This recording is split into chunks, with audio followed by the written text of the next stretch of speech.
Hi guys, welcome back to my channel. In this video, I'll be taking you through mean value theorem. Mean value theorem. In our previous video, we delved into Rolle's theorem. Now, mean value theorem is a general theorem which Rolle's theorem is a special case of. Now, what does mean value theorem say? If I have a function f of x and this function f of x here is continuous over an interval ab, which are the endpoint of our interval, and it's also differentiable over the same interval, then we say that f prime of c is equal to f of b minus f of a all over b minus a. So we are trying to say that the average rate of change of our function over this interval will give rise to a particular critical point. So we realize that in our critical point section, I made mention that the critical point gives of changing nature of our function. The number of critical points tells us the several junctions within the function where there was a change in direction, either increasing then turn decreasing or decreasing then moving to increasing. Let me show this graphically. If I have an interval a and b, right, at a and at b, I have a function. So I have a curve probably. So this curve is governed or is bounded by what? AB, which is the interval over which the function is continuous and differentiable. Rolle's theorem is saying that once you have this, you can trace this. This is the functional value of what? B, right? This is the functional value of what? A. So you can see that if you have to find the gradient of this using the linear form, you realize that the gradient is simply what? Change in y over what? Change in x. Is that not it?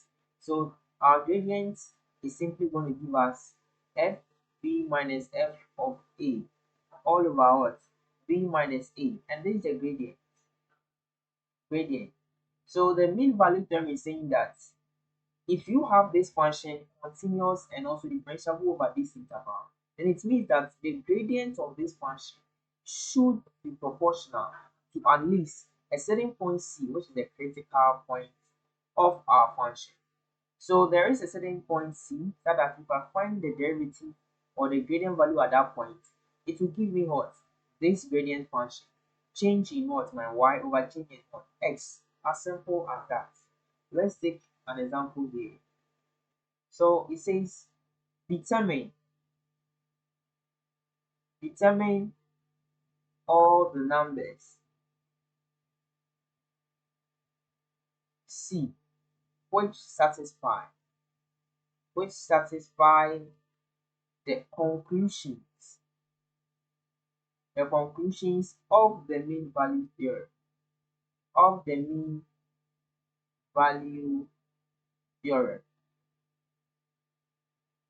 for the function f of x is equal to x cubed plus 2x squared minus x on the interval -1, 2. So it says determine all the numbers C which satisfy the conclusions of the mean value theorem for the function f of x equals x cubed plus 2x squared minus x. So what are we looking for? You want to test if this satisfies the mean value theorem. If it satisfies, then you find the values of x. So how does it satisfy? We need to see, is this function here? So is this function here continuous over the interval -1, 2? As I said, all polynomial functions are continuous. Take note. All polynomial functions, because there is no value of x that makes this function undefined. Okay. Then for differentiability, you realize that this function we can differentiate it and yet we get a defined solution. Meaning that we only have to find out our expression of the mean or the average formula.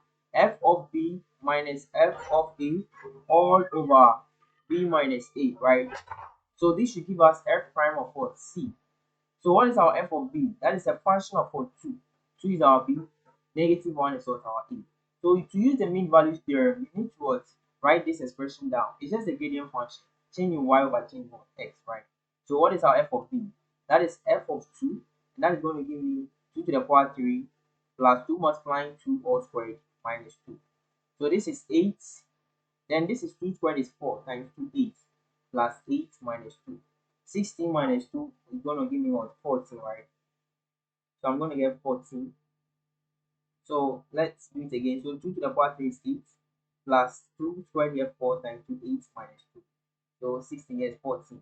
Now let's see f of negative 1. This gives negative 1 all to the power 3 plus 2 multiplying negative 1 squared minus what? Negative 1 itself. What are you getting? This gives negative 1, and this is what? Positive 1.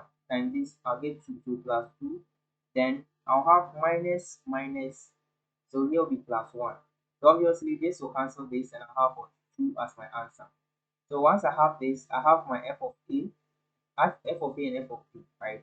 So I simply do f of 2 minus f of what? Negative 1, right? All over 2 minus minus 1.